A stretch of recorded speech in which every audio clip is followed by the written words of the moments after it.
As you know my story, I met someone when I was 25 years old. His name was Earl Schoaf, who dropped into my life at an extraordinary time. So key phrase, timing has a lot to do with it, and who knows part of the mystery of time, the timing. Part of the timing one I just had that experience that I've shared in other seminars when the Girl Scout knocked on my door, and I walked to the door and she gave me the big pitch on the Girl Scout cookies, best organization in the world for girls, got several flavors, time to buy the cookies, only $2. And with a big smile, she very politely asked me to buy. No problem, I wanted to buy. Big problem, I didn't have $2 in my pocket. And I didn't want to tell her that. So I did what I thought was next best. I lied to her. And I said, hey, look, I've already bought plenty of Girl Scout cookies. We've still got plenty in the house we haven't eaten yet. She said, oh, that's wonderful. Thank you very much. And she leaves. When she leaves, I say to myself, I don't want to live like this anymore. I mean, how low can you get lying to a Girl Scout? I mean,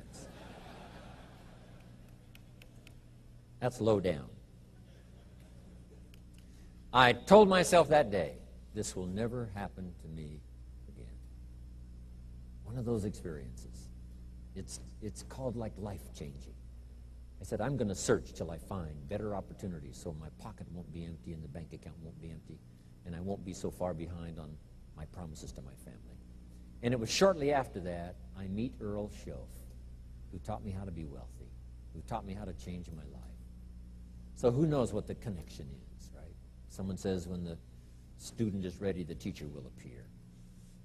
You know, I don't know all the mystery of that. But anyway, it seems like some of those things uniquely happen. But it was Mr. Schoaf over a 5-year period before he died at age 49 who taught me some extraordinarily simple things. He only went to the 9th grade in school, never finished high school, never went to college, never went to university. So he put his ideas and his experiences in very simple language, which I think for me, you know, a kid from the farms of Idaho, that simplicity was so important. Because if it would have been technical, I'd have missed it. If it would have been mystic, I would have, backed away. But it was just basic, blunt, ABC, familiar stuff that I hadn't thought of before. And he did start to remind me, and those ideas changed my life. Mr. Schoaf was the one when I said, this is all they pay. He said, you've been working 6 years, Mr. Owen, how come you're not doing better? And I said, this is all the company pays. He says, well, that's not true. I said, no, this is my paycheck. This is all the company pays. He said, no, this is all the company pays you. I thought, that's a new way to look at it, right? He said, doesn't the company pay 2, 3, 4, 5 times this amount to other people? I said, well, yes. He said, well, then this is not all the company pays. It's all they pay you. And if you qualified, wouldn't your income grow 2, 3, 4, 5 times? I said, I suppose. So he said, we don't have to work on the company. We have to work on you. See, that was the beginning of what he called the phrase personal development. I told him things cost too much. He said, no, you can't afford them. I thought, well, that's a new concept. I hadn't thought about that. We put some of the valuable things on the high shelf, so you can't get to them until you qualify. If you want the things on the higher shelf, you've got to stand on the books you read. Every book you read, you get to stand a little higher so you can get the things on the higher shelf. See, I learned those concepts. It was so incredible. And here was the most important one. Success is something you attract by the person you become. See, that phrase changed my life. Success is something you attract by the person you become. Success is not something you pursue. It's like chasing a butterfly. You can't quite catch it. Success is something you attract by becoming an attractive person. See, those were new concepts to me. I'm just working hard trying to make a living. Here's what he said to me. This changed my life. I got a chance to teach this in Moscow and across Russia. 3 visits, now the 4th.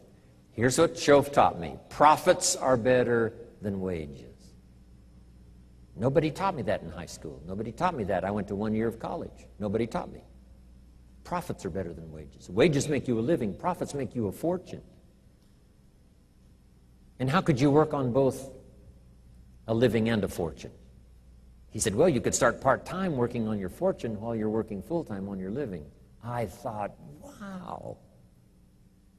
Now he said it's fun to get up in the morning. Not just getting up, go to work to pay the rent, but to get up to go to work to make a fortune. First, to make a living for my family. Second, to make a fortune. And he taught me how to make both a living and a fortune. Guess what I did? I learned how to make both a living and a fortune. And I found out anybody could do it once they get the information. And at age 25, I started receiving this extraordinary information. Here's what he said: your income is directly related to your philosophy, not to the economy. I thought, no one ever told me that. I kept hoping the economy would change. He said, no, your philosophy has to change.